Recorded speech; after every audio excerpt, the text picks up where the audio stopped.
எப்போதும் மனம் தொறந்து பேசுவார்ல மன் கி பாத். மன் கி பாத். அந்த மாதிரி மன் கி பாத்தில் எங்கேயாவது இந்த மாதிரி பேசினது இருக்கா உங்கள்கிட்ட? எதுக்கு வந்தாலும் 8 மணிக்கு டிவி வந்து நம்மளுக்கு ஸ்டாக் கொடுப்பார்ல. ஒரு வாட்டி நோட்டு சொல்லாதுன்ட்டாரு, ஒரு நாளைக்கு இதை மூடுன்ட்டாரு, எது கோவிட் ஷட் டவுன்ட்டாரு. இப்போ நான் என்ன கேட்குறேன், அப்போ ஏன் மனம் திறந்து காஷ்மீரை பற்றி நீங்கள் பேச மாட்டேங்கிறீங்க? மனம் திறந்து காஷ்மீரையும் பேச மாட்டேங்கிறீங்க, மனம் திறந்து சீனாவை பற்றி பேச மாட்டேங்கிறீங்க. நீங்கள் வந்து சீனா அதிபரோட சேர்ந்து ஊஞ்சல் ஆடி அகமதாபாத்தில் டோக்லா சாப்பிட்டீங்க. இங்கே மாமல்லபுரமில் கட்டிப்பிடி வைத்தியம் பண்ணீங்க. பண்ணீங்களா? ஆமாம். அவர் என்னடானா, நான் உங்களுக்கு போர் வந்தால் பாகிஸ்தானை சப்போர்ட் பண்ணுவேங்கிறான். ஆமாம், அவர் பாகிஸ்தானை சப்போர்ட் பண்ண சொல்லியிருக்காங்களே.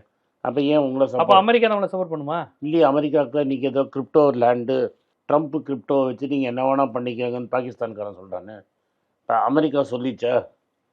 ஸோ நான் என்ன கேட்குறேன், பங்களாதேஷ் நம்ம பிரித்த நாடு, அவனோட சண்டை, பூட்டான்காரன் சைனாவோட பேசிகிட்டு இருக்கிறான், பாகிஸ்தானோட இப்போ நடக்குது, ஸ்ரீலங்கா கூட சொல்லி எங்க உங்களுக்கு ஆதரவுன்னு, மால்டீவ்ஸ் மாதிரி ஒரு குட்டி ஊர் கூட சண்டை.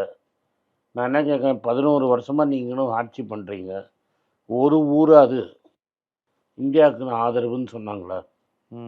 இப்போ பாகிஸ்தானுக்கு சைனா ஆதரவுன்னு சொல்லிட்டான் சார்.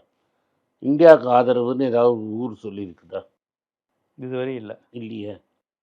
அதே இந்திரா காந்தி அம்மையாருக்கு சோவியத் யூனியன் ஆதரவுன்னு சொல்லி அவங்க பங்களாதேசனை உடைச்சாங்க. நீங்கள் என்ன பண்ணீங்க?